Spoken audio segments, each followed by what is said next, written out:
கருத்து கணிப்பு எல்லாமே நீங்க பாத்தீங்கன்னா நமக்கு சாதகமா வர ஆரம்பிச்சிருச்சு. ஆரம்பத்தில் கொஞ்சம் மேனிபுலேட் பண்ணாங்க, அப்படி இப்படின்னாங்க. கடந்த 2-3 நாட்களாக எல்லாமே சாதகமா வர ஆரம்பிச்சிருச்சு. இருந்தும் கருத்து கணிப்புகளை என்டிஏவுடைய வேவ் என்ன நீங்க ப்ரெடிக்ட் பண்ணலங்கிறது என்னுடைய ஃபீலிங். என்டிஏவுக்கு ஒரு பெரிய ஒரு வேவ் உருவாயிருக்கு எல்லா இடத்திலும் கூட. அதனால் கருத்து கணிப்புகள் ஒரு ட்ரெண்ட், ஒரு டைரக்ஷன். என்டிஏ மேல போகுது, ஹாஃப் மார்க் நோக்கி போகுது, கிராஸ் பண்ணிருச்சுன்னு தான் சொல்றீங்க. மே 4ஆம் தேதி வரும் பொழுது நம்ம கிடைக்கக்கூடிய மெஜாரிட்டியும் மேண்டேட்டும் ஒரு தொகுதியில் நம்முடைய உறுப்பினர்களுடைய வெற்றி மார்ஜினும் பார்க்கும் பொழுது நிறைய பேர் ஆச்சரியப்படுவாங்க. மக்கள் ஜெனரலா அக்கா சொன்னாங்க, சட்டம் ஒழுங்கு, கஞ்சா புழக்க வழக்கம், ஒரு அமைதியான தமிழ்நாடு, எல்லோரும் இன்புற்றிருந்து வளர்ச்சியை மட்டும் நோக்கமாக கொண்டிருக்கக்கூடிய தமிழ்நாடு, மத்திய அரசோடு இணக்கமாக இருந்து மத்திய அரசுடைய நிதியெல்லாம் முறையாக பயன்படுத்தக்கூடிய தமிழ்நாடு வேண்டும் என்று மக்கள் நினைக்கின்றார்கள்.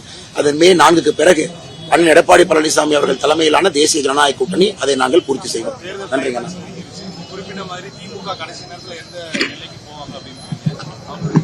அண்ணா அதையெல்லாம் மக்கள் இப்ப டிஸ்கவுண்ட் பண்ணிட்டாங்க. அக்கா சொன்னது மாதிரி இன்னைக்கு நேத்துல இருந்து நம்ம பாக்குறோம், அராஜக அரசியல, வன்முறை அரசியல கட்டவிழ்த்து விட்டிருக்கின்றாங்க. ஒரு காவல் நிலையத்தை கோயம்புத்தூர்ல பூட்ட வேண்டிய நிர்பந்தம் காவல்துறைக்கு.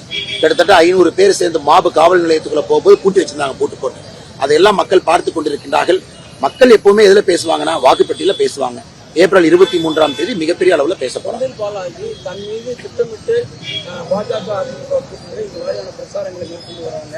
நான் 10 ரூபா பாலாஜி கிடையாது, நான் இதுவும் கிடையாது, பணமெல்லாம் நான் கொடுக்கவே இல்லை, திட்டமிட்டு பண்றாங்க. ஆனா செந்தில் பாலாஜி எப்ப நான் தப்பு பண்ணிருக்கேன்னு எப்ப ஒத்துக்கிட்டாருன்னா, டிரான்ஸ்பார்மர் ஸ்கேம் இல்ல, புல்லால் சிறை இல்ல, கேஷ் ஃபார் ஜாப் ஸ்கேம் இல்ல, அவர் செய்திருக்கக்கூடிய எந்த தப்ப அவர் ஒத்துக்கிறார்? எப்பவுமே ஒத்துக்க மாட்டார். காந்தியவாதி மாதிரி பேசுவாரு, நாளானிக்கு வரைக்கும் காந்தியவாதி மாதிரி தான் இருப்பாரு. ஏப்ரல் 23 மக்கள் அவருடைய முகத்திரையை கிழிப்பார்கள்.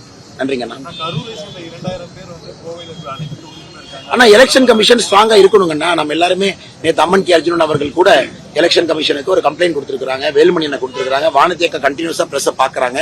தேர்தல் ஆணையம் இன்னும் கிரவுண்ட் லெவல் மைக்ரோ அப்சர்வரை போட்டு இன்னும் கடினமாக இன்னைக்கு நாளைக்கு அந்த பணியை செய்ய வேண்டும் என்று வாக்காளர் எதிர்பார்க்கிறாங்க, மக்கள் எதிர்பார்க்கிறாங்க. இத்தனை பேர் இங்கே ஊடுருவாங்கன்னா அவங்க எல்லாத்தையும் இந்த எலெக்ஷன் இந்த தொகுதி விட்டு வெளியனுப்புற கலெக்டர் பர்மிஷன் இருக்கு, டிஸ்ட்ரிக்ட் எலெக்ஷன் ஆபீசருக்கு அதிகாரம் இருக்கு. அதை அவங்க பயன்படுத்தி தேவையில்லாத நபர்களை வெளியே அனுப்பணும். ஆனா எவ்வளவு கொடுத்தாலும் சரிங்க. நான் தான் ஏற்கனவே சொன்னது போல வேட்புமனு என்னைக்கு வானதி ஸ்ரீனிவாசன் அக்கா அவர்கள் தாக்கல் செய்தார்களோ அன்னைக்கு வெற்றி உறுதி. அதனாலதான் அவங்க தோல்வி பயத்துல 1000, 2000, 3000, 5000, எனக்கு தெரிந்து கோயம்புத்தூர் வடக்கு தொகுதி நாளைக்கு 5000 கொடுத்தாலும் ஆச்சரியப்படுறதுக்கு இல்லை. என்ன கொடுத்தாலும் அது இந்த தேர்தலை பாதிக்காது என்பது